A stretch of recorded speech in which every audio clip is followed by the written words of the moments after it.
Sí, Bueno, estamos grabando. ahora sí. Adelante, Chola, muchas gracias. Bueno, muchas gracias por la presentación y gracias a los aquí presentes.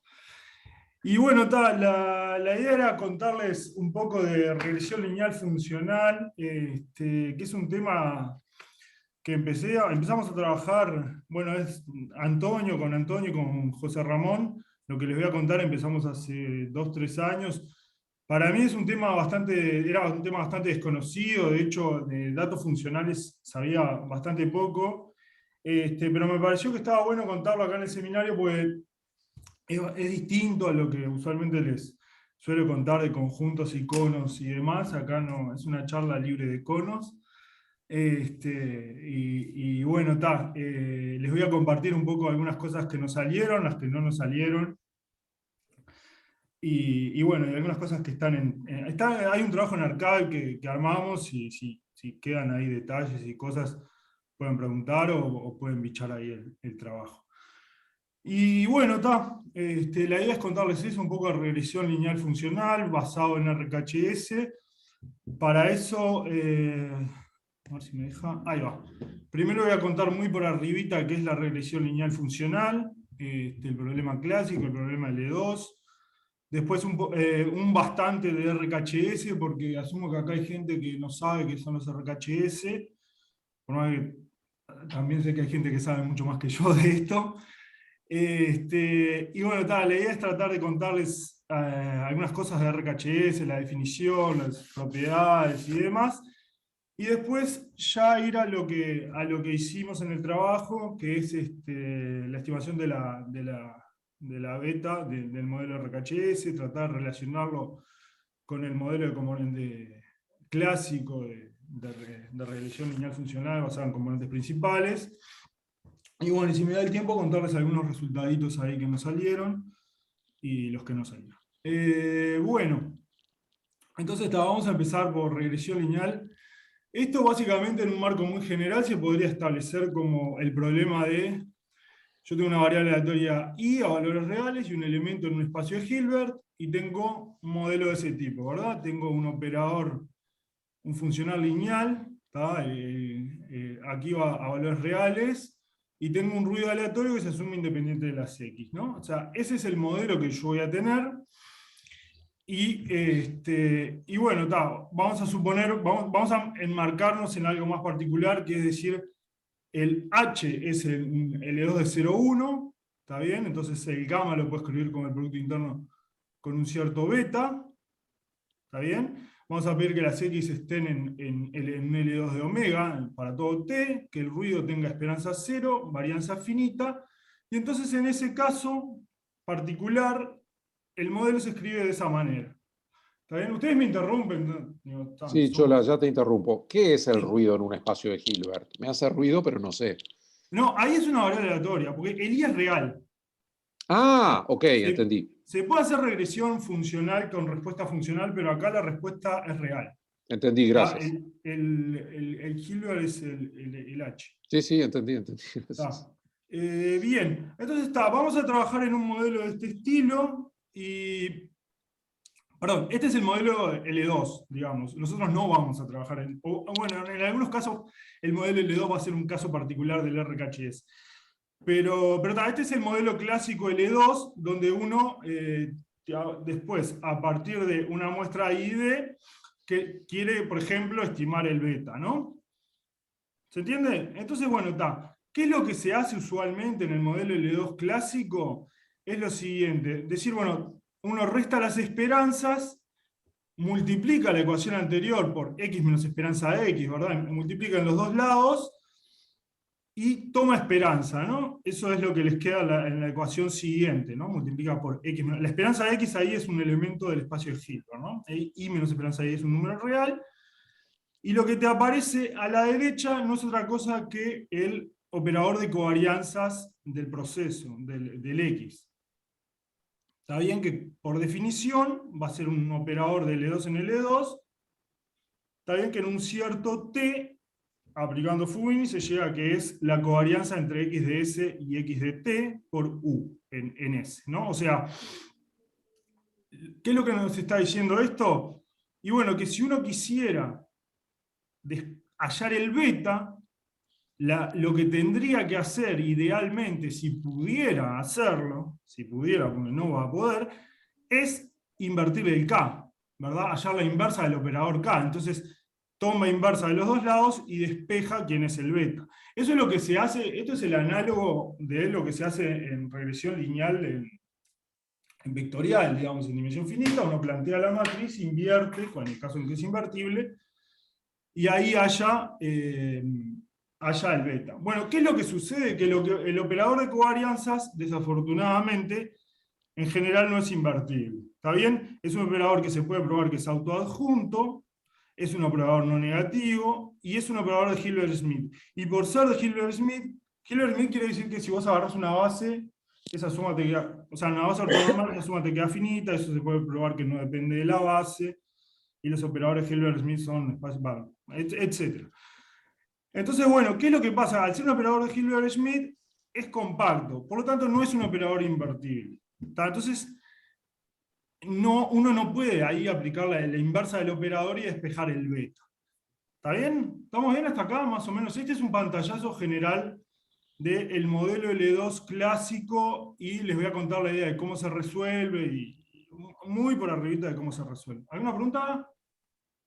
Yo sé que esto es archiconocido para muchos de los que están acá, pero anímense al resto si queda alguna duda, porque digo, estas son cuentitas bastante elementales.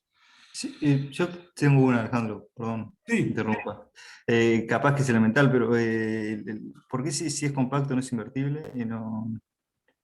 y fíjate que la clausura de la bola te queda un compacto. Y si tu espacio fuera compacto, no. Bueno, no puede Bueno, lo ser. que pasa es que en este Está. caso el L2 de 0,1 no es compacto. ¿Está bien? Es más fácil decir que como se diagonaliza, si se diagonaliza, los autovalores tienden a cero, y si tienden a cero, si fuese invertible, tendrían infinito. Entonces, también así se Sí, entiende. también lo puedes ver de esa manera. Ahí va, Sí, ahí va. los autovalores va a ser un tema recurrente en esta charla y un dolor de cabeza recurrente. Pero también lo puedes ver de esa manera. Bien. ¿Qué más les iba a contar?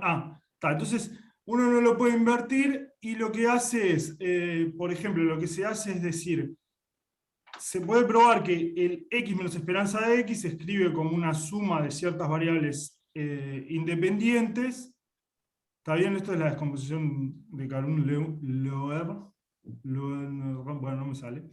Y esa convergencia es en L2 de omega uniforme en T. Entonces, si uno hace eso y agarra una base ortonormal, dice, bueno, está. Déjame avanzar un poquito más, así se ve bien. Yo digo, el operador en beta, producto interno con un cierto elemento de la base, ¿está bien? O sea, eso te queda beta, como es autoadjunto, te queda beta por K. Estoy mirando la ecuación en el medio, ¿verdad? Y eso es lambda por beta, por la coordenada, digamos, la presión de beta sobre B sub J, ¿no? Entonces, si uno mete a la izquierda la descomposición anterior, tiene una expresión, ¿está bien? O sea, uno agarra la ecuación del medio y sustituye x menos esperanza de x por la expresión 3, ¿está bien? Y tendría una expresión para el beta. ¿Se entiende? Si uno conociera los psi y demás, eso es usualmente lo que se hace. Es decir, bueno, después ahí uno trunca, o sea, tiene que estimar los autovalores, tiene que estimar las autofunciones, etcétera, etcétera. Y básicamente tiene una manera ahí de estimar el beta. Así. Y bueno, está. Una cosa que tiene que ver con lo que decía el Chichi, para que esto esté en el L2, esa suma tiene que ser convergente. ¿Está bien?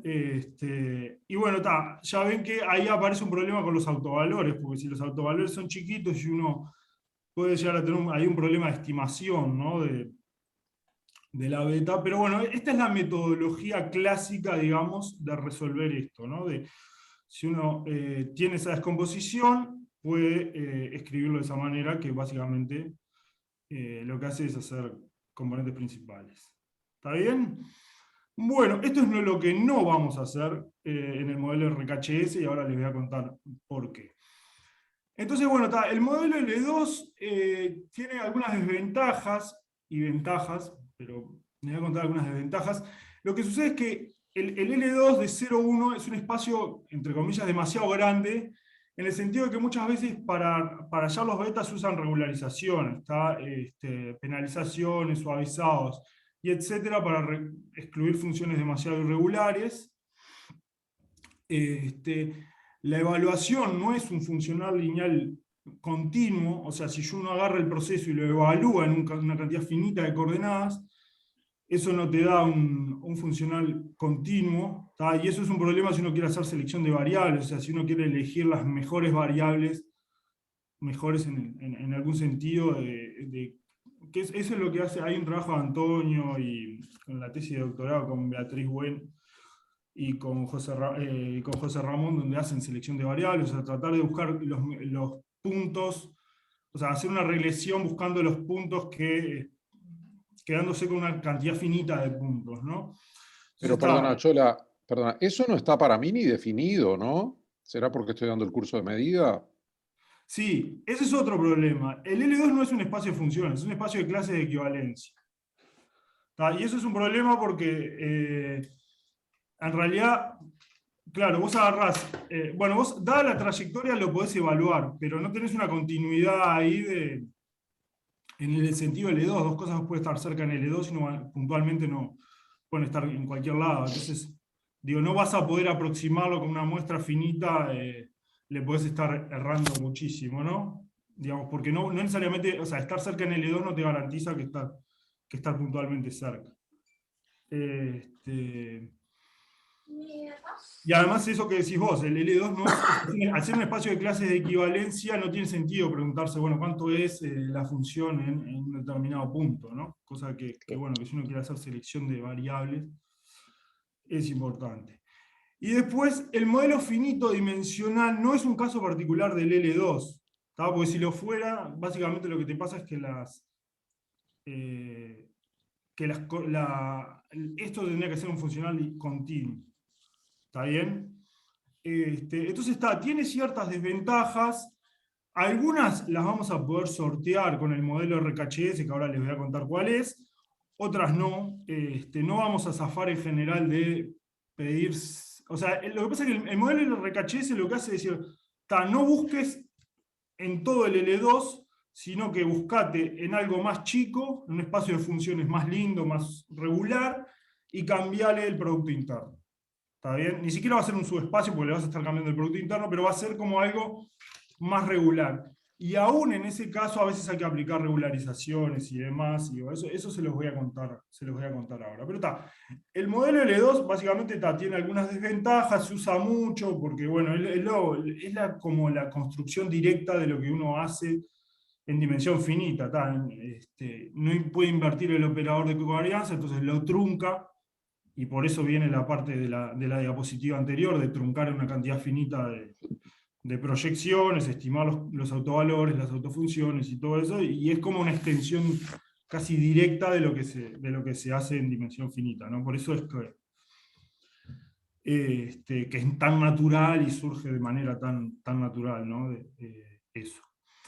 Y bueno, en el enfoque RKHS, como les decía, lo que vamos a hacer es, ahora les voy a decir qué es el RKHS, pero suponer que el beta está en un subconjunto al cual además le vamos a definir un producto interno particular.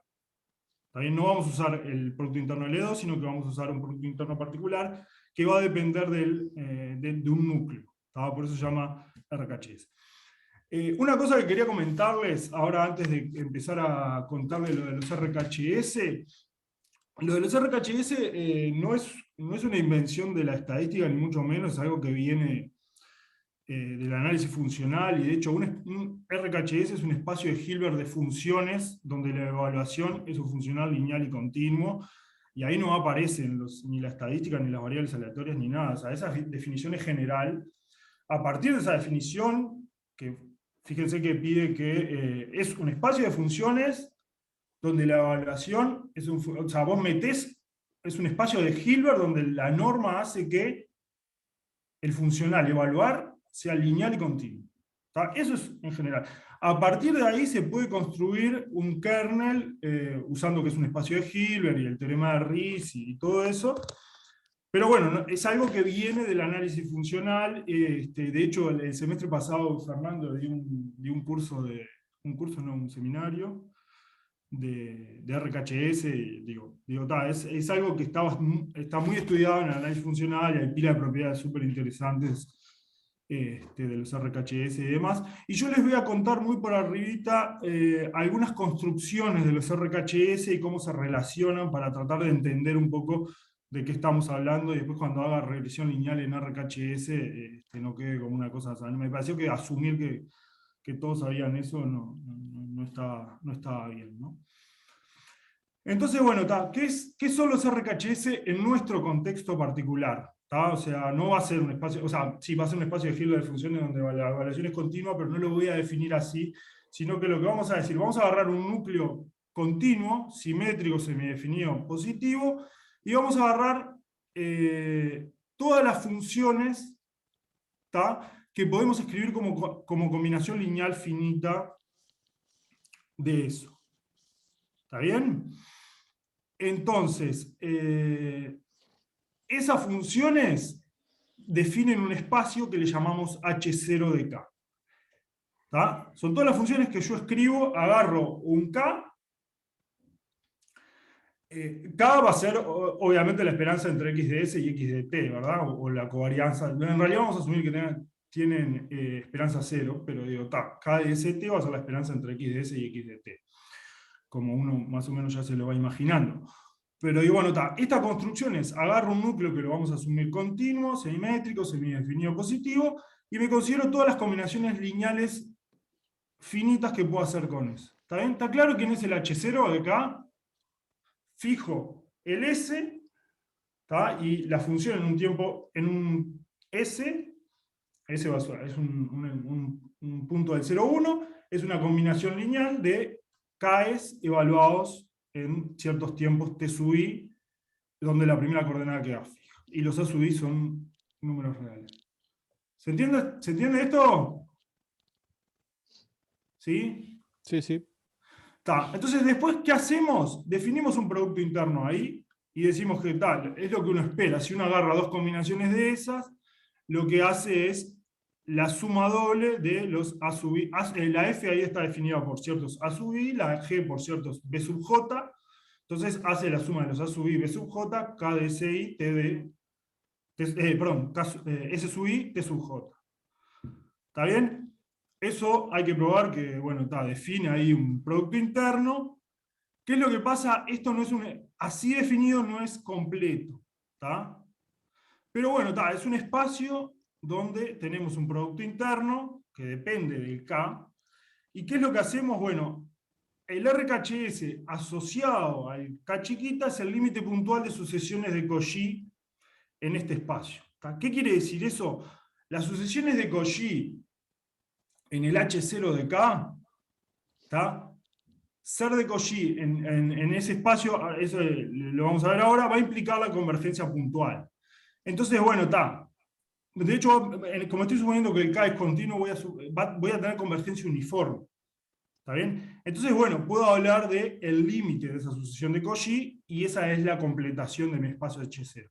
O sea, básicamente, el espacio RKHS que son las combinaciones lineales de K evaluada en ciertos puntos, ¿tá? Y un pasaje al límite ahí. ¿Está bien? Agarro sucesiones de Cauchy, eso implica una convergencia puntual, y entonces tengo definido ahí el límite de esos objetos. ¿Está bien? Y tienen una propiedad que se llama la propiedad de reproducción, ¿tá? Que lo cumple el H0, que es que si yo agarro el producto interno de F contra el K fijado el punto T, o sea, K lo que sería... fijás el punto T y es como función de la otra variable, esto me da F de T. ¿Está bien? Eso es muy fácil verificarlo para las funciones de H0, uno mete el K ahí, te queda directamente, o sea, si se fijan, agarran la F hace el Producto Interno con K en un cierto T y le queda la propiedad F. ¿Está bien? Esta es una propiedad que es bastante importante. Y de esta propiedad se sigue lo que les comentaba ahora, que el operador de evaluación pasa a ser un operador continuo. De hecho, bueno, ahí porque simplemente la diferencia entre f sub n de s y f de s, ¿está? Por la propiedad reproductora, o sea, el valor absoluto de eso es, usando la propiedad anterior, es fn menos f, producto interno con el núcleo K, ¿está? Donde ahora el producto interno es el producto interno en el RKHS, aplica Cauchy-Schwarz, esa es la segunda desigualdad, y después está, bueno, la siguiente acotación es media brutal, hace K de S con S, raíz cuadrada, porque simplemente K, o sea, vuelve a aplicar la propiedad ahora con la norma de K, está bien, y ahí te sale K de S, S a la 1/2, y si uno quisiera una cota uniforme, como estamos suponiendo que el K es continuo, tiene directamente menor o igual que el supremo de K por la norma Fn menos F de K. ¿Está bien? ¿Qué quiere decir? Quiere decir que si yo converjo, mirando lo que está a la derecha, si yo converjo la norma RKHS, automáticamente, si acoto el KS por un máximo, digamos, lo que estoy probando es que, de hecho, tengo convergencia uniforme. ¿Está bien? ¿Se entiende? Por lo tanto, en particular, las funciones del RKHS son funciones continuas, porque son límite uniforme de funciones continuas. ¿Está? Bajo la hipótesis esta, voy a suponer siempre que el núcleo es continuo, ¿no? Entonces, si yo tengo convergencia de lo de la derecha, tengo convergencia puntual, pero además como el K es continuo, ahí puedo acotar por un supremo, entonces me arrastra la convergencia uniforme. ¿Está bien? Entonces tengo convergencia uniforme. ¿Se entiende cómo es la construcción? O sea, parto de estas combinaciones lineales finitas, miro las soluciones de Cauchy, eso termina convergiendo uniformemente a alguien, y ese alguien es la completación, ese objeto al que convergen, está la completación, y tengo una convergencia uniforme, y ese objeto va a ser además una función continua, ¿no? O sea, las funciones de H0 son continuas, obviamente, porque son combinaciones lineales finitas de cosas continuas. ¿Estamos bien hasta acá? ¿Sí? Bien, Chola, bien, bien. Vamos bien. Vamos bien. Bueno, no los quiero perder. Una pregunta técnica, Sí. que creo que sé la respuesta, pero quiero asegurarme. Las F iniciales, obviamente son continuas porque el núcleo es continuo en las dos variables. Cuando vos completás Cauchy te queda continuo también, todos los elementos son continuos. Sí, porque tenés convergencia uniforme, de hecho. Como estás suponiendo que el núcleo es continuo, la ecuación de abajo te dice que tenés convergencia uniforme. Está bien. Un ejercicio lindo es para los que están viendo esta clase tan bonita del Chola, un ejercicio lindo es decir, tomen KST, S ínfimo T, y verdad, y entonces hacen todo y les queda, ven L2 de 0,1, la serie de Fourier y le aparece el movimiento browniano. Sí, eso va a aparecer. Bueno. Bueno, esto era para contarles un poco una de las construcciones posibles de los RKHS, que como ven ahí, la evaluación queda un funcional lineal y continuo, ¿no? Porque, digamos, estaría acotado por la norma de K. Bueno, implica la convergencia uniforme, por lo tanto las funciones de h de K son funciones continuas, que eso ya se los dije. Otra construcción posible, que ahora esto tiene un poco más que ver con el proceso, y esto me interesa entenderlo porque aparece la isometría del web, es, si yo agarro el x de t y agarro las combinaciones, ahora esto vive en L2 de omega, ¿no? Agarro el L0 de x, que son las combinaciones lineales del proceso centrado, o sea, el resto de la media, y hago combinaciones lineales de eso. ¿Está? Eso está en el L2 de omega, que es un espacio completo, entonces puedo considerar L de x la completación de ese espacio. ¿Está bien? Entonces, ahora lo que me hago es construirme una función, que se llama, es una isometría de hecho, pero bueno, por ahora es un mapa que agarra un objeto, perdón, ahí es U grande, no U chiquita. Cuando dice definimos para U, es U minúscula, es U mayúscula. Entonces, ¿qué es lo que hace? Uno define la psi sub x de u en un tiempo s como la esperanza de u con x de s menos, menos la esperanza. ¿Está bien? Esto te define un mapa inyectivo que va de L de x en L2, ¿está bien? Y se puede definir el RKHS entonces como la imagen por este mapa de las cosas que están en el L de x. ¿Está bien? Resulta que este mapa, bueno, uno hereda un producto interno, también puede definir entonces ahora el producto interno a la derecha, o sea, en lo que está en el... O sea, yo parto del L de x y defino algo en un subconjunto del L2 de 0,1, y entonces, ¿cómo defino el producto interno en lo que está a la derecha? Digamos, tomo preimagen y hago el producto interno ahí. ¿Se entiende? O sea, eso es lo que está en la última ecuación, digo, el producto interno entre f y g, el producto interno k, es el producto interno ahora en el... O sea, ese producto interno que aparece a la derecha es esperanza del producto, ¿verdad? O sea, es el producto en el L2 de omega. ¿Está bien?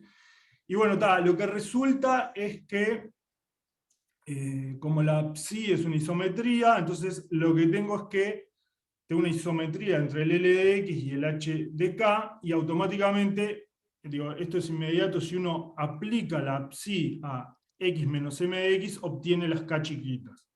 ¿Está bien? Esto es simplemente porque en vez de u ponen x de t sub i menos su esperanza, y lo que obtienen es, obtienen el k, ¿verdad? O sea, el k era la covarianza, entonces obtienen el k de t sub i s.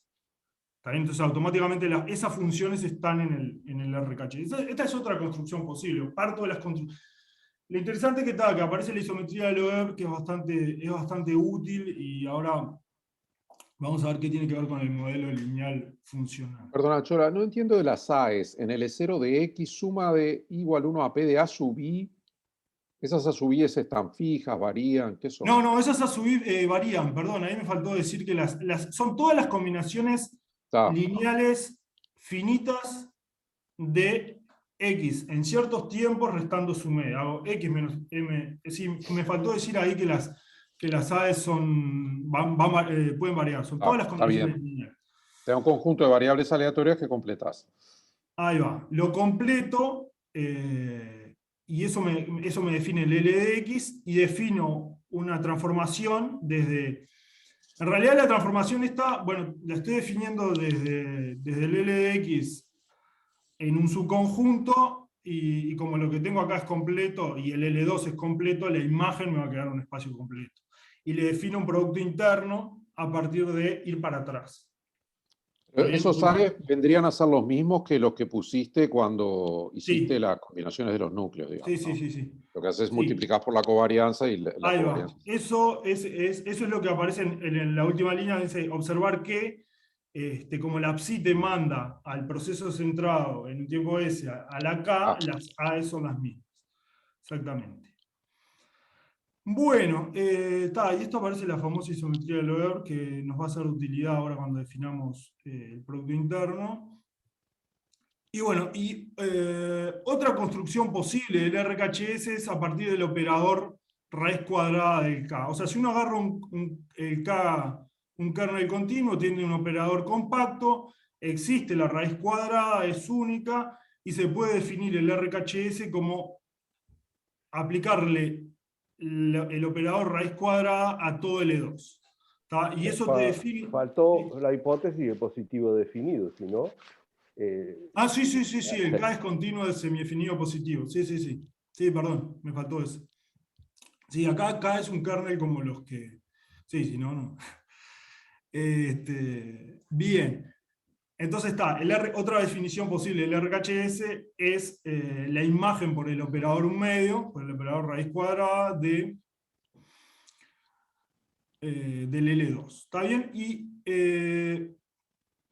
bueno, se puede probar que este espacio son todas las funciones de L2, que si uno agarra una base ortonormal de autofunciones del K, porque el operador K, recuerden que es un operador autoadjunto, es diagonalizable, entonces otra caracterización del RKHS, que acá le puse H de K porque en principio no queda claro que sea lo mismo que lo que tenía antes. Ahora vamos a ver que sí, que es lo mismo.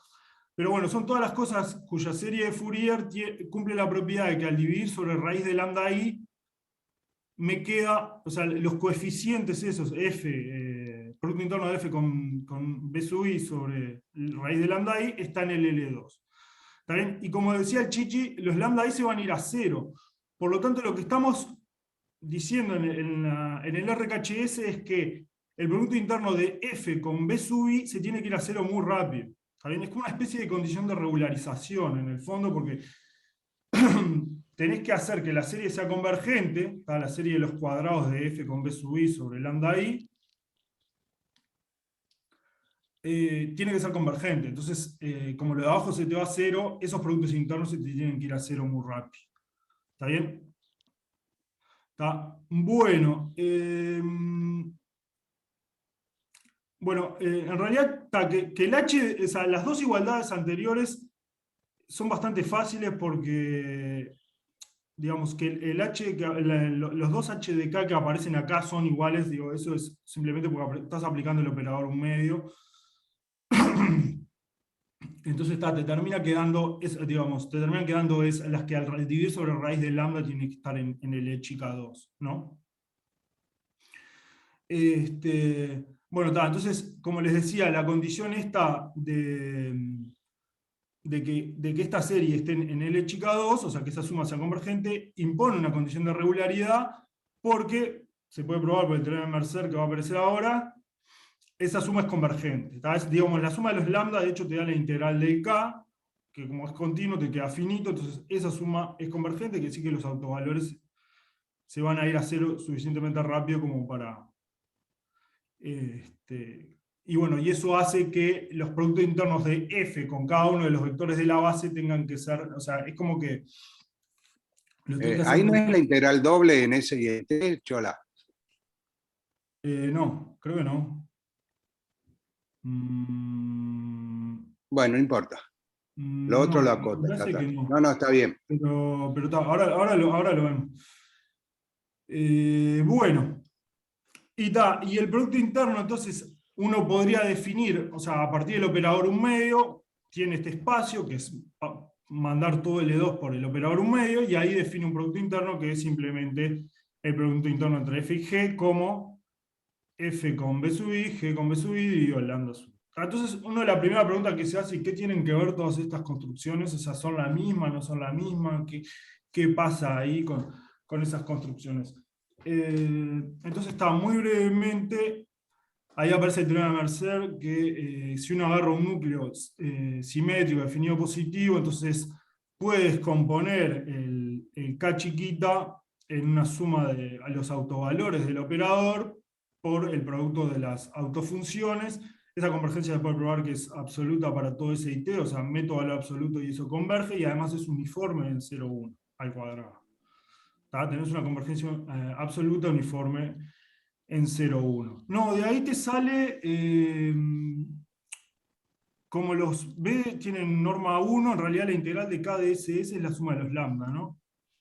Claro, es porque por esa, la decomposición de Mercer es la respuesta a Ricardo. Sí, Sí. uno integra tomando S igual T, y la integral de los B es 1 porque es una base ortonormal de funciones de...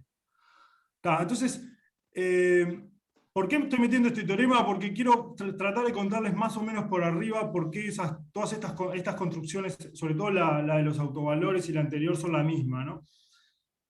Bueno, se define el future maps, que es la función que al tiempo t lo mandás a esa sucesión. Bueno, eso no... eso es una definición. Y además, esta definición de este producto interno RKHS cumple la propiedad reproductora, o sea, si hace el producto interno de K con F, K evaluado en cierto S, usando la primera igualdad es simplemente la definición del producto interno, que definí y la segunda igualdad es...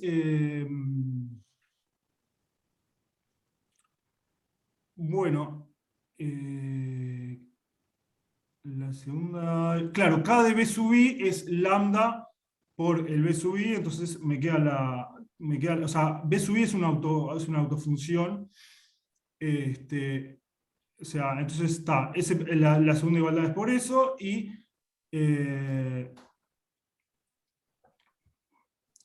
bueno, está. En la segunda igualdad, lo que No, pasa la es segunda que igualdad es tienes que porque dividir. el K de B sub I en S es el producto de L2 ahí, ¿no? O sea, está definido para que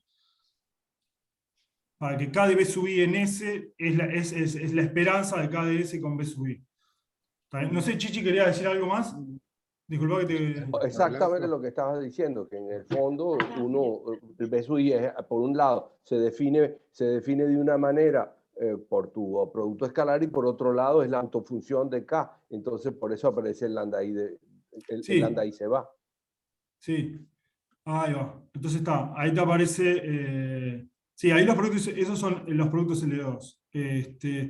Entonces, bueno, está, por el teorema de Mercer se puede probar que acá lo que me interesa es sobre todo la segunda igualdad, que K de S, las funciones estas K de S están en el H de K, el espacio cumple la propiedad reproductora, y hay un teorema que nos dice que hay un único espacio de Hilbert que contiene a las K de S, o sea, dado un kernel de Mercer, kernel de Mercer quiere decir que es continuo, semidefinido, continuo, simétrico, definido positivo.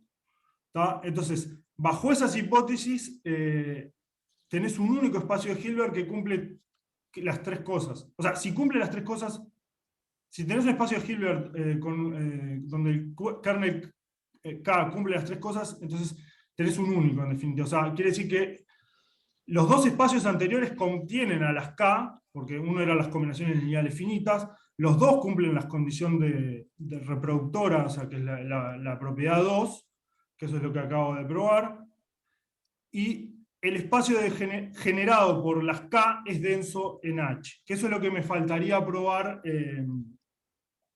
Digamos, en la primera construcción lo hice para que fuera denso, porque tomé la clausura. En la segunda construcción, esta que hago con los autovalores, bueno, en principio no queda tan claro, pero se puede probar que si uno agarra y una función cuyo producto interno es 0, entonces con todas las K, entonces tiene que ser 0. Eso también es por la propiedad reproductora. ¿Está bien? O sea, producto interno de F con K te da 0, quiere decir que F de S es 0. O sea, si se cumple la propiedad reproductora, entonces la F tiene que ser nula. ¿Está bien? Entonces, el teorema lo que nos dice es que tengo un único espacio de funciones, dado ese kernel, tengo un único espacio de funciones que cumple estas tres propiedades. ¿Está bien? Entonces, esto nos probaría que las dos construcciones, la que uno hace a partir de tomar combinaciones lineales finitas, o la de aplicar el operador un medio, en el fondo son la misma construcción. De esto, quería hacer un comentario. Hay un libro de Cooker y Smale que se llama Los fundamentos del aprendizaje, que está muy lindo, en 40 y poquitas páginas te condensa pila de cosas, entre ellas lo del RKHS, prueba el teorema de Mercer, prueba un montón de cosas y está bien conciso toda esta parte. Pero yo quería comentarles hay algunas propiedades. Bueno, entonces tenemos los RKHS construidos de todas las maneras posibles. La idea es, bueno, ¿cómo usamos eso para el modelo funcional lineal, ¿no? Entonces, ¿la idea cuál es? Y bueno, simplemente reemplazo el producto interno L2 con el producto interno en el RKHS. Pero esto no es tan simple como parece, porque uno, para hacer ese producto interno X con beta, suponiendo que el beta, o sea, si uno supone que el beta está en el RKHS, o sea, es una función linda, suave, el X tiene que estar, porque si no, ¿qué es ese producto interno? Y ahí ya empiezan a surgir algunos problemillas. Entonces, en la mayoría de los casos lo que sucede es que la trayectoria no está en el RKHS. Por ejemplo, si uno agarra el browniano, el espacio, el RKHS asociado al browniano es el espacio de funciones cuya derivada está en L2. Y la trayectoria del browniano ni siquiera es derivable. Entonces ya tenés que, para un ejemplo elemental, digamos, ya tenés un problemita ahí, ¿no? Porque no podés definir el producto interno entre la trayectoria y el beta. Por más que vos le pidas al beta que esté en el RKHS, el otro no va a estar. Entonces, la pregunta es, bueno, ¿cómo se soluciona? Y ahí es donde aparece la isometría de Loehr, que te dice, bueno, definí el producto en el RKHS entre X y beta como la preimagen por la isometría del beta. Eso fue lo que hizo Parsons, definió. El X no está, por lo tanto, ese producto interno no lo tengo definido así a priori, en principio, pero lo que puedo hacer es, como el beta sí está, lo mando para atrás por la isometría. ¿Está bien? Entonces está definido ese objeto. Y bueno, una equivalencia es que si uno escribe un modelo de la forma 5, donde escribe la I como algo en el espacio lineal L sub X, con un ruido ortogonal, independiente al espacio de las X, en definitiva lo que estoy diciendo es que el modelo S es la preimagen de algún alfa, porque el U sub X, al estar en el L de X, es la preimagen recuerden que la isometría va desde el L de X, que era la completación de las combinaciones lineales finitas del proceso, uno tomaba la completación de eso y eso me daba el L de X.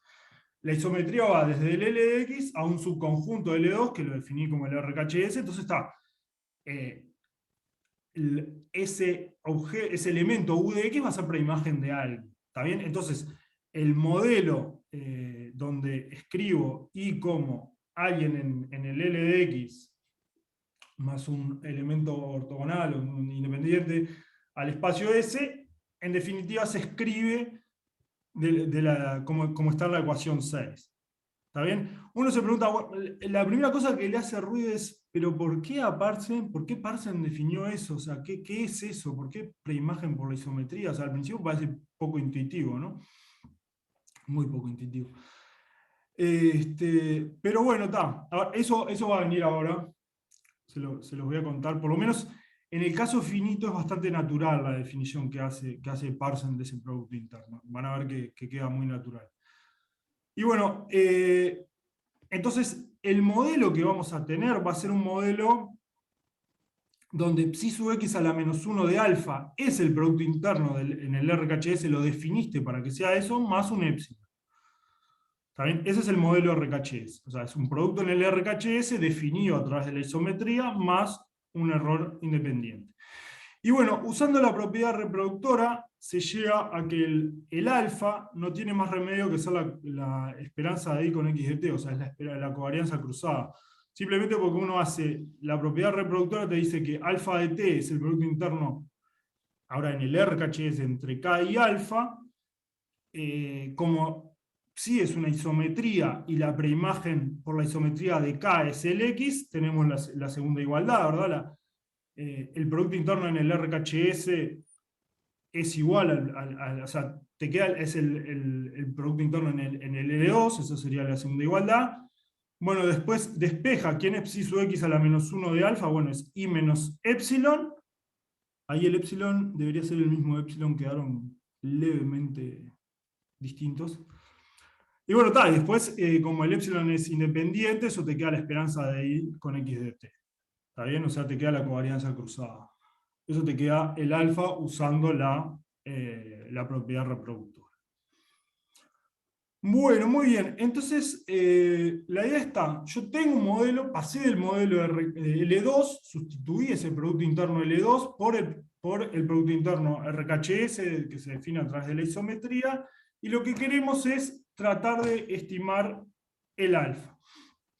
Entonces vamos a tratar de entender por qué tiene cierto sentido o qué es esto del producto interno S. Entonces fíjense, se puede ver, o sea, si uno tiene un modelo RKHS como el modelo 7, o sea, es preimagen de alguien, entonces hay una cantidad finita o sea, lo puedo escribir como una combinación lineal finita, sí, solo sí, el alfa es una combinación finita de los Ks en determinados tiempos. ¿Está bien? ¿Qué quiere decir? Que el modelo, en definitiva, el modelo finito dimensional es un caso del RKHS. Es un caso particular del modelo RKHS que no pasa con el modelo L2. El modelo Finito dimensional me refiero a agarrar una cantidad finita de tiempos y escribir tu i como combinación lineal de la x en esos tiempos más un error. Eso no es un caso particular del modelo L2. ¿Tá? Y es lo...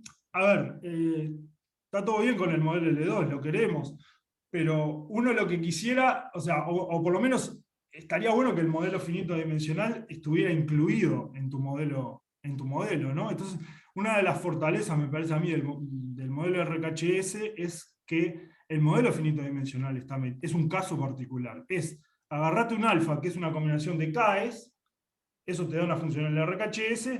Bueno, eso te da, o sea, con ese alfa obtenés el modelo, si haces una combinación infinita, tenés un modelo finito dimensional. ¿Se entiende? O sea, tenés como caso particular el modelo finito dimensional que no lo tenés en el otro caso. Y además, la pregunta es, bueno, ¿cuál es la relación entre el modelo L2 y el modelo RKHS? Pues bien, si uno escribe el modelo RKHS, perdón, el modelo L2, entonces vale el modelo RKHS, ¿está?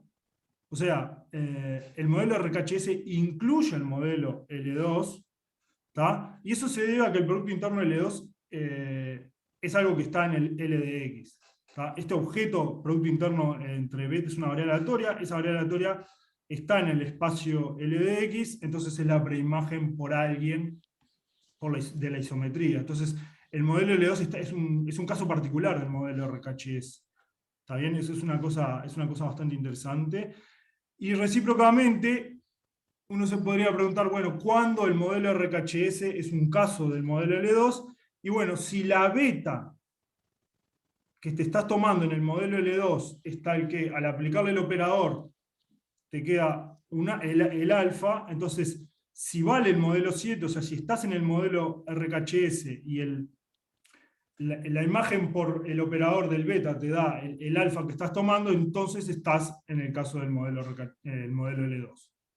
También te dice, este teorema, esto es una proposición, y es curioso porque nadie le había probado estas dos cosas, o por lo menos no encontramos nosotros referencias a estas cosas, y son como súper razonables preguntarse, plantea el modelo RKHS, bueno, ¿cuál es la relación con el modelo L2? Y esta proposición viene a responder esas dos cosas. Primero, el finito dimensional es un caso particular, y además, sobre todo la segunda parte, te dice, el modelo L2 es un caso del RKHS, y el RKHS en ciertos casos particulares donde la alfa está en la imagen del operador. Recuerden, el RKHS era aplicar el K a la 1/2. Esto te está diciendo, bueno, en realidad aplica el K a la 1/2 dos veces, lo estás metiendo más adentro, o sea, le estás aplicando más regularidad. Entonces le estás haciendo K a la 1/2 del beta, eso te da el alfa. En ese caso, en que el alfa es de esa manera, entonces vale el modelo L2. ¿Está bien? Digo, si bien la demostración de esto es relativamente sencilla, digo, me parece que está bueno porque da como un poco de idea de la relación entre las dos cosas, ¿no? ¿Cómo estoy de tiempo? Bueno, estoy medio corto, bueno, no me va a dar para contarles muchas cosas.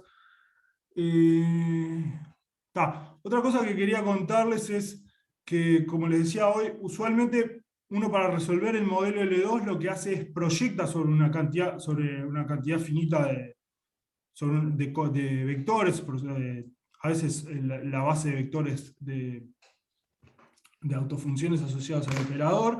Entonces, ¿cuándo va a funcionar bien el modelo L2? Y bueno, típicamente cuando la integral o sea, el producto interno de la X con beta más o menos se parece a lo que está sustituyendo, ¿no? O sea, yo, si sustituyo el proceso por proyecciones, y bueno, el producto interno con el beta debería parecerse para que el modelo L2 funcione, o sea, digamos, tenga sentido.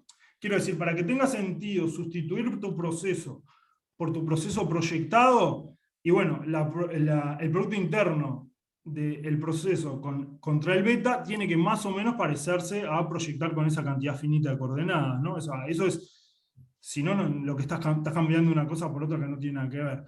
Y bueno, eso es, la pregunta que nos hacemos es, ¿cuándo no hay pérdida y cómo tendría que ser el alfa? ¿Cómo tendríamos que tomar el alfa para que esto funcione. Y bueno, acá nuevamente nos dice, si uno tiene un modelo finito, o sea, donde la X la proyecta sobre una cantidad finita de coordenadas, si vale ese modelo finito dimensional, entonces estamos en un modelo RKHS. ¿Está bien? O sea, si vos tenés un modelo donde podés cambiarla ahí por una cantidad finita de proyecciones, ese modelo es un modelo RKHS. ¿Está bien? O sea, lo podés ver como un modelo RKHS. ¿Está bien? Porque justamente en el modelo RKHS, digamos, esto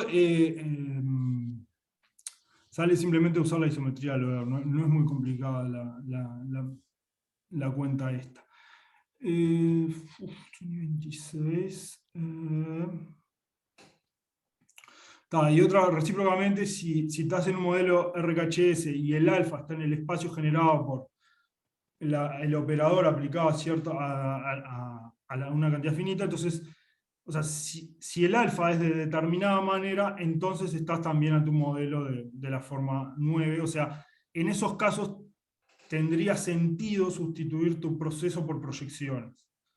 ¿Está? Cuando lo que estás cambiando, o sea, estás tomando un modelo RKHS donde el alfa lo estás tomando en el espacio generado por una cantidad finita de proyecciones. También, entonces ahí es donde el modelo L2 va a funcionar relativamente bien, ¿no? Esto es como para conectar el modelo L2 con el RKHS. Bueno, no me va a dar, ya son casi las... Bueno, nosotros lo que hicimos, les cuento muy brevemente, es proponer estimadores del beta, primero basados en una regularización de la función alfa, porque se puede probar que o sea, si uno agarra, recuerden que el alfa es la covarianza cruzada, uno lo estimaría de esa manera, ¿no? Con un promedio. Lo que sucede es que eso no está en el RKHS. Entonces, una primera aproximación a estimar el alfa es hacer una regularización. Y ahí es donde aparece la regularización de Tikhonov, que lo que hace es penalizar por la norma RKHS de la función y tomate el más próximo al alfa tilde en el RKHS. ¿Está? Ese es el alfa con el sombrerito invertido. Hay una expresión linda para ese alfa. A su vez la versión empírica es el alfa gorro, y bueno, uno quisiera que eso estimara bien el verdadero alfa, y bueno, se prueba que probamos que eso es un buen estimador. Y no los quiero, o sea, no me va a dar el tiempo para contarles. Básicamente lo que hicimos fue proponer un estimador basado en regularización, que es este que está acá, es el de la ecuación 10, y otro estimador que es el más, digamos, rudimentario que a uno se le ocurriría, que es decir, bueno, hacer un modelo finito dimensional fijando una cantidad finita de coordenadas y mirá qué pasa cuando haces crecer las coordenadas. Eso es el modelo basado en regularización, que es no me da el tiempo, pero digamos, básicamente lo que haces es decir, suponete que el alfa es una cantidad finita, aproximalo, haces un modelo lineal vectorial, digamos, donde aproximas esos coeficientes. Pero eso, en todo caso, ahora que entendieron los RKHS, espero que les quede una idea. Después en algún momento les cuento, pero digo, fueron las dos aproximaciones que hicimos de cómo estimar la función alfa. O bien discretizás en los tiempos, o haces una regularización. Y bueno, y obtuvimos resultados de convergencia, y ahí tuvimos que lidiar con los autovalores del operador. Les cuento muy brevemente. El teorema tiene hipótesis sobre los autovalores el gamma subpeso, los autovalores del operador. Entonces uno tiene que tomar la cantidad de parámetros que crezca, la cantidad de tiempos que te tomás tiene que crecer muy lento, y bueno, en fin, y tenemos un teoremita ahí muy lindo, pero les dejo por acá porque me demoré un poco con los RKHS. En todo caso, en otro momento les cuento con más detalle. No sé si tienen, no me quiero extender porque me parece que ya es un abuso. Pero básicamente son esas las dos propuestas que tuvimos de estimación. Muy bien, muchas gracias, Chola. Vamos a seguir el ritual. Y bueno, abrir el espacio de preguntas. Capaz que en las preguntas podemos preguntar, ¿y cómo es el último teorema que no tuviste tiempo de contar? Pero lo tiene que hacer alguien, no lo estoy haciendo yo.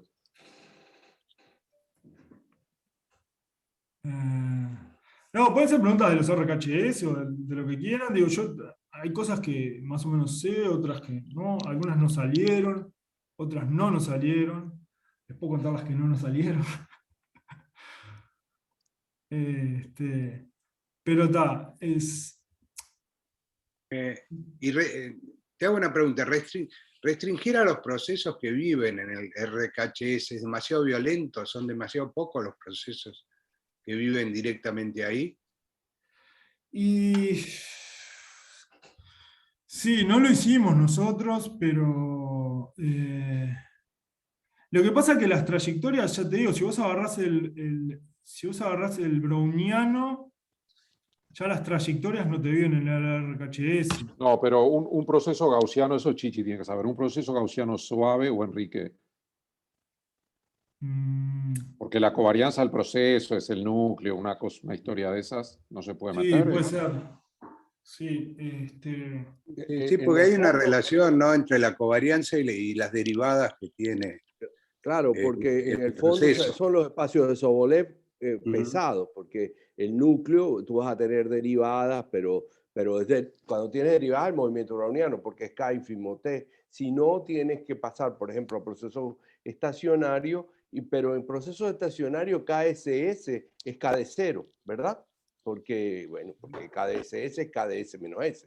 Es K de 0, entonces los procesos estacionarios son lindos para problemas de convolución, porque el producto se te convierte en una especie de convolución, esa X de S por beta de S, cuando tú pasas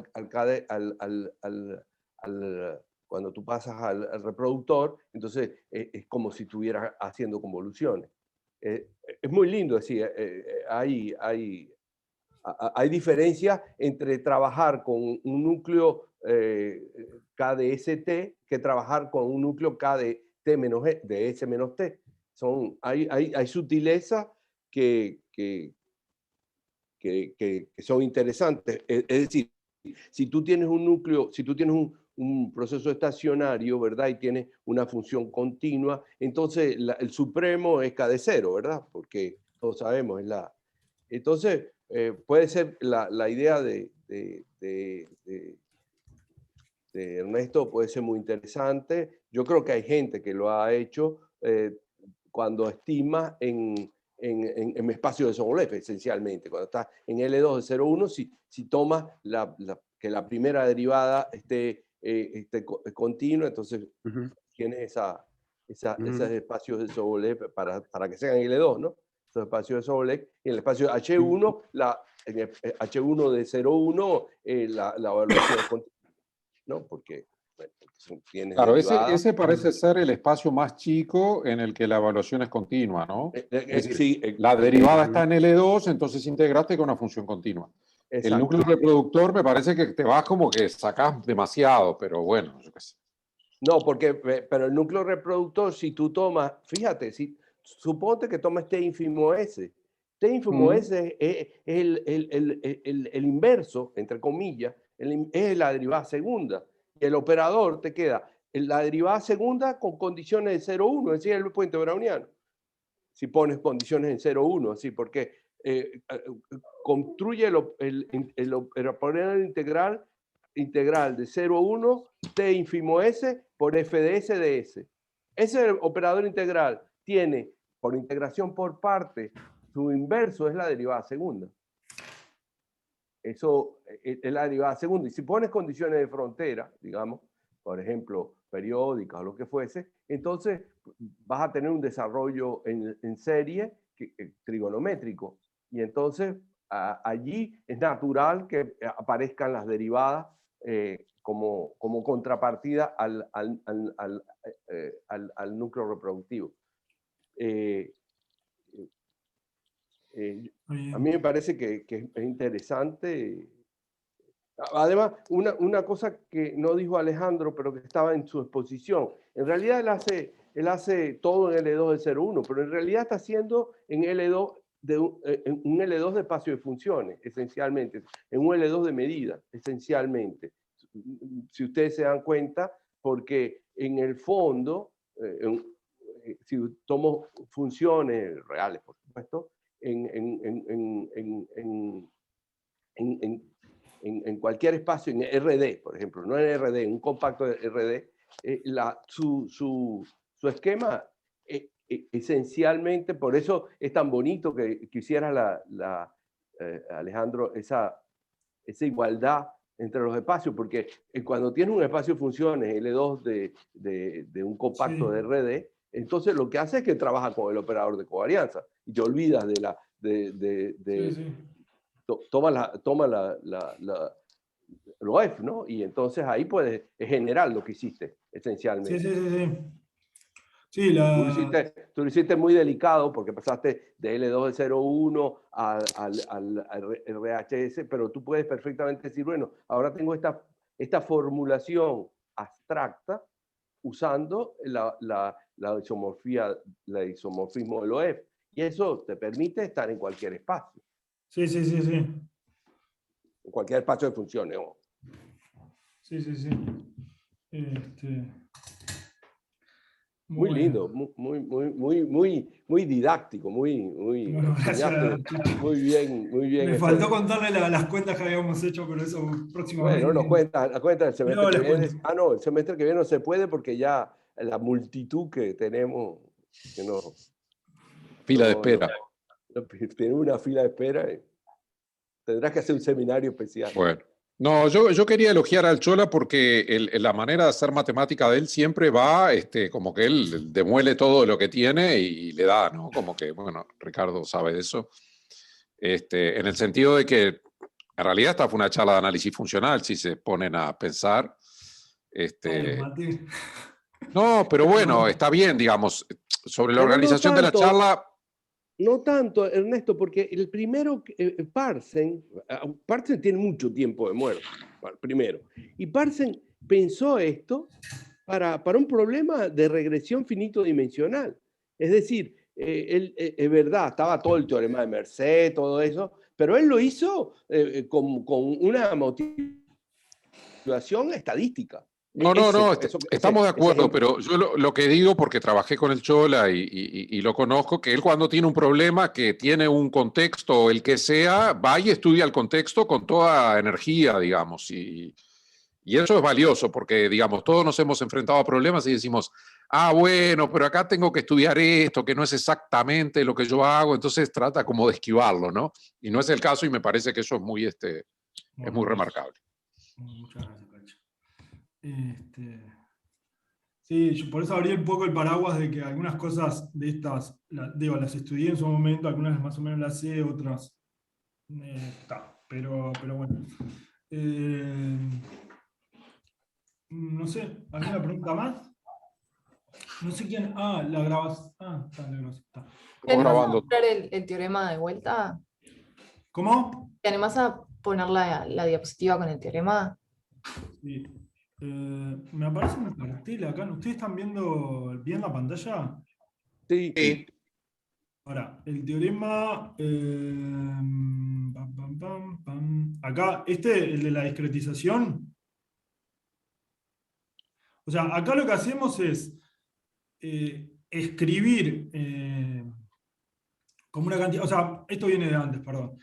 Hay un resultado de Parsons que te dice que las funciones del RKHS las puedes aproximar en norma acá por una cantidad finita. Las alfa las puedes aproximar por una combinación lineal finita, ¿no?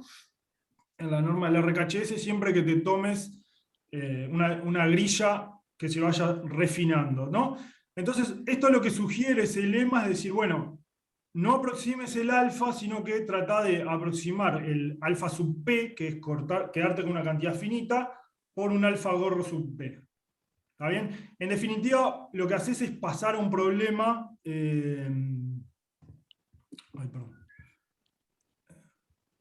pasar a un problema finito dimensional, ¿no? Porque... Estaba mirando el chat. Entonces, o sea, pasás al problema, la ecuación 12 pasa a ser un problema finito dimensional. Tenés que estimar los beta gorro, que son una cantidad finita, ¿no? O sea, discretizaste y después tenés que ver cómo tomar esa grilla, haciendo cada vez más densa, para que para aproximar a la verdadera alfa, pero en principio aproximás a la alfa sub p. Entonces, el teorema lo que te dice es, precisás unas ciertas hipótesis sobre el error, decís, el modelo es un modelo finito dimensional donde los errores suponés que tienen, son subgaussianos, o sea, tienen colas livianas, el supremo es subgaussiano del proceso, y tenés una hipótesis sobre los autovalores, donde el gamma sub p es el autovalor más chico de la matriz de covarianzas. O sea, vos fijás una cantidad finita de tiempos, T1, T sub p, mirás la matriz de covarianzas de eso y mirás el autovalor más chico. Entonces precisás que el n por el gamma al cuadrado sobre p cuadrado logaritmo al cubo se vaya a infinito. O sea, precisás que el p crezca poquito para controlar ese autovalor. Entonces en ese caso, el teorema lo que te dice es que aproximás la norma RKHS al truncado, digamos, al alfa sub p, y como consecuencia del teorema de Parsons, en realidad estás aproximando al verdadero alfa, porque el alfa sub p aproxima al verdadero alfa. Esto es lo que te dice el teorema. Entonces aparece, Soledad, lo que decías, lo que hablabas un poco la vez pasada, es decir, bueno, cómo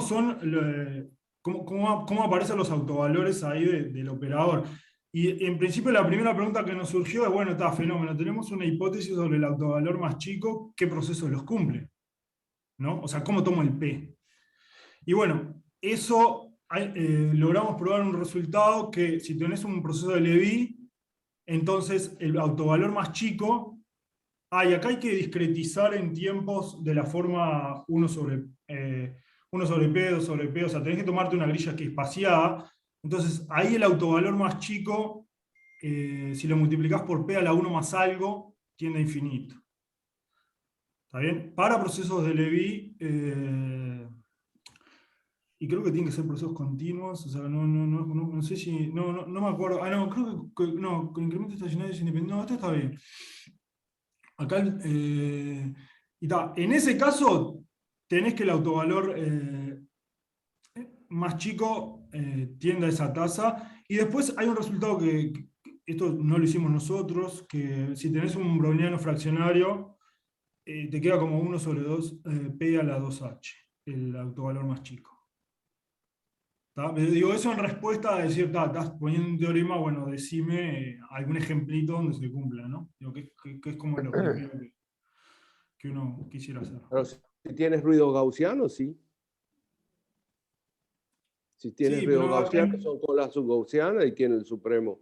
Supremo gaussiano, ¿no? Es decir, ese ejemplo está contenido en tu teorema, me parece, ¿no? Lo que pasa es que, perdón. Que si tú, no, pero el proceso no tiene por qué ser gaussiano. No, yo sé, pero yo digo, los ruidos sí, porque tú pones ruidos subgaussianos. Sí. Entonces, si son gaussianos, los ruidos son gaussianos, todo se cumple, ¿verdad?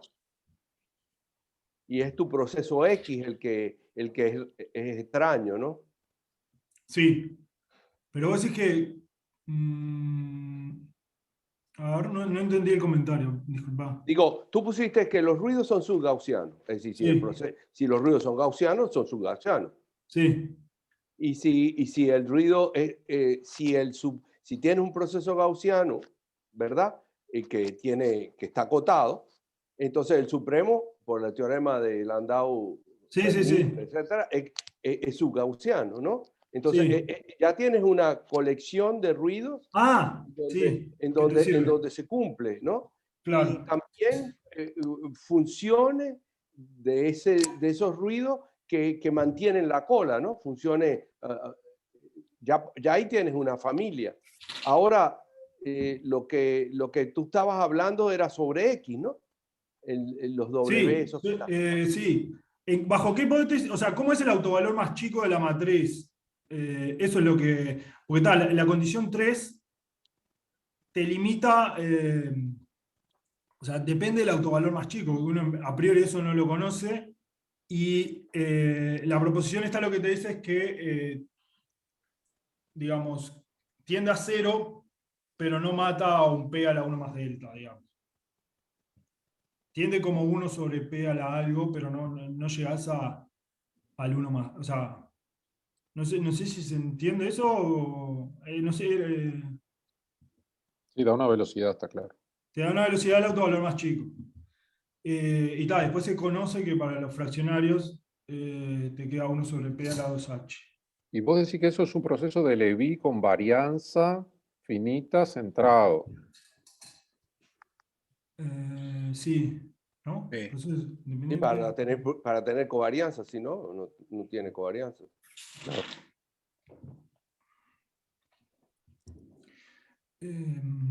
Sí.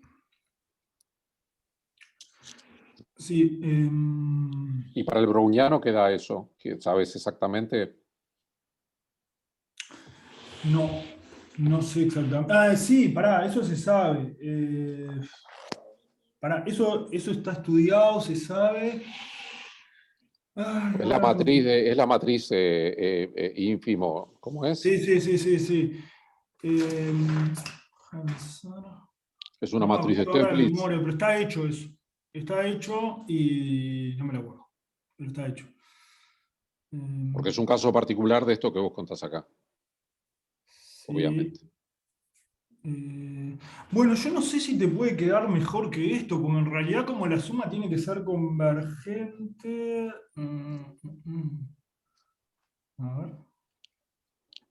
Sí, lo que pasa, el autovalor más chico es como una cosa muy rebelde, ¿no? Sí. Bueno, pero con el resultado que tenés abajo, si pones H igual a 1/2, te queda justo 1 sobre Claro. P, ¿no?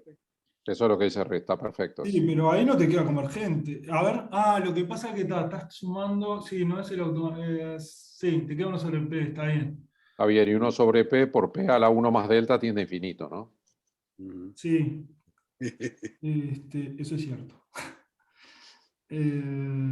Sí, no, me quedé pensando si no tenías. Claro, tenés una restricción de la suma. Claro, pero acá es el autovalor. Que la suma tiene que ser convergente. Sí, Y con ahora estoy 1 pensando, sobre.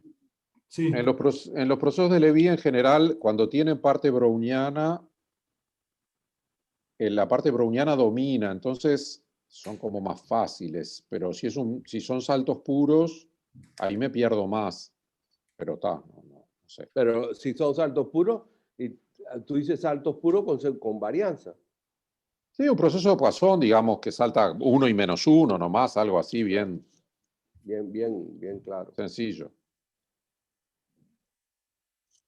Sí, pues Sí, son las pero covarianzas. Sí, pero lo son incrementos que pasa es que independientes, claro. estás viendo la covarianza y la Sí, no covarianza importa la del proceso de distribución. Poisson, Claro. el proceso de Poisson es la del movimiento browniano. Entonces, Sí, es como, sí, sí, es como paseo al azar. es L2, ¿no? Sí, está bien, claro, es la estructura de covarianza, está bien. Sí. Bueno. Bueno, gente, me voy con mi Alejandro, nieto. ¿puedo hacer una Sí. pregunta antes de que Sí, termine? obvio.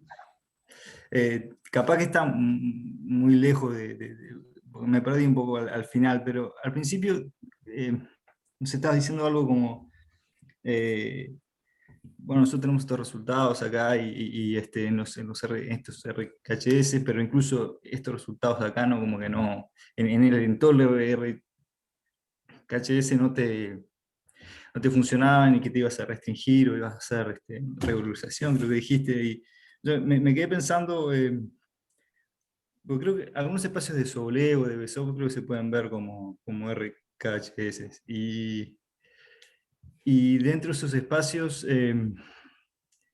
hay un concepto que se llama prevalencia, que es, no sé si, que es con una especie para casi todo punto, pero para espacio de funciones, y que se usa para calcular dimensiones y esas cosas de espectros de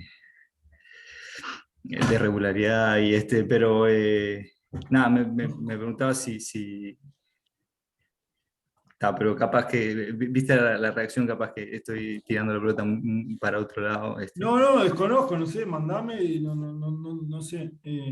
Esas cosas que estás nombrando, la verdad que no me las No, conozco. yo primero quería saludar a Felipe, que hace mucho tiempo que no lo veo, recién me acabo de enterar de su trayectoria científica, que lo felicito. No, y lo segundo, una pregunta para él. ¿Cómo es? Si vos ponés la derivada no Besov, sino Sobolev, no más uno, ¿te queda un RKHS o el RKHS es más chico? No sé, no sé, sé que algunos espacios de SOP pueden ser RKHS a veces. Sobolev. Sí, los BSOP. Ah, Besov. Sí. Pero Besov tiene más estructura que Sobolev, ¿no? Sí. Bueno, son espacios de convoluciones de SOP con LP. Pero no, tampoco sé un montón de esto, digo, pero No, pero está bueno porque en realidad yo creo que eso lo decíamos al principio. Los espacios más naturales donde la proyección es continua me parece que son los Sobolev. Los más grandes, digamos, ¿no? Pero yo qué sé, no sé. Poco de oído. Bueno, no sé si hay más preguntas, gente. Bueno, aplaudimos de vuelta entonces. Una Perdón, pregunta adelante. no matemática. Llegué tarde, no pude conectarme a la hora y me perdí el principio. Cuando tú dices nosotros, es un trabajo conjunto, esto tan lindo que me gustó mucho el tema y me gustó mucho Sí, la exposición. ¿Con quién? lo hice bueno, algunas cuentas que hicimos con Antonio Cuevas y José Ramón Berrendero. Ajá. Están en Archive y hay muchas cosas que las saqué de un libro de Cooker Ismail. La parte de los RKHS, de las definiciones, en un libro de Cooker Ismail que se llama Los fundamentos del learning. Eh, pero, digo, las cuentas más últimas, digamos, de la relación entre los modelos L2 y RKHS y los teoremas estos de convergencia son un trabajito con Antonio y José Ramón. Muy bien, gracias. Y felicitaciones. Una última pregunta, Alejandro. Sí. Se me pasó. Cuando tú usas la subgaussianidad para tener desigualdades exponenciales, ¿no? Sí. Sí. Pero entonces podrías usar Marcinkiewicz con colas, con cosas que no sean exponenciales, que sean polinomiales. Por ejemplo, perdiendo algo, a lo mejor la velocidad se te va al demonio, ¿no? Pero... Sí, claro, lo que pasa es que nosotros, la idea era usar desigualdades exponenciales para cambiar por ejemplo, la parte de la discretización, que es donde aparece esto, cuando cambias la matriz por la empírica, aparecen desigualdades exponenciales para matrices, que de hecho el otro día Paola me las pidió. Y ahí precisás colas subgaussianas, sí.